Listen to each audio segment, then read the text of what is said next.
با تشبوس صدارت فاکولته و کافدراها در دانشگاه تشکیل هفته کافدراها به حکم عنعنه نیک درآمده برگزاری همایش‌های علمی کنفرانسیا آزمون و محفل‌ها درس‌های گشاد و نمونه‌ای در دوره هفته در گسترش روند تعلیم و تربیت و پژوهشات علمی بین عالمان و دانشجویان اهمیت خاص کسب می‌نماید. مؤسس پرشته در فاکولته‌های مالیه، اینواسیون و تلکومونیکاسیون هفته‌های کافدرا برگزار گردیدند. گزارش نوبتی ما در این خصوص با تشبوس کافدرای متماتیک عالی و مدل سازی از سنه 23 تا 29 فوریه هفته کافدرای جریان گرفت.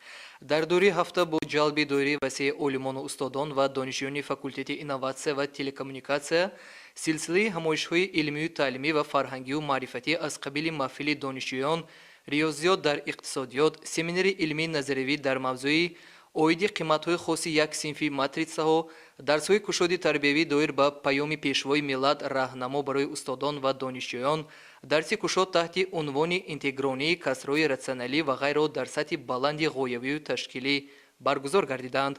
همچنین در فاکولته مالیه از سنه 1 تا 6 فوریه در دوره هفته کافدرای نظری اقتصادی سلسله چهاربینی‌ها برگزار گردیدند.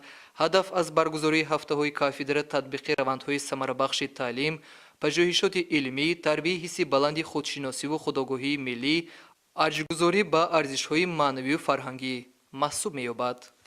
از روی نقشه تصدیق شده کافدرا فاکولته اینواسیون و تلکومونیکاسیون هفته کافدرای متماتیک عالی و مدل سازی برگزار گردید.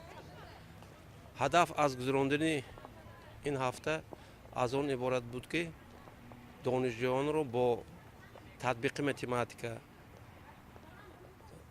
متدیک تعلیم متماتیک و ضروریت آموختن متماتیک شناس نماییم. از این چهاربینی ها معلوم گشت که متماتیک در حیات برای پیشروی علم و تکنیک اهمیت کلان دارد. صحبت با دانشجویان با استادان معلوم کرد که با آموزش فن متماتیک باز اعتبار جدی دهیم که این برای پیشروی جامعه، برای متخصص خوب شدن دانشجویان ضرور می باشد.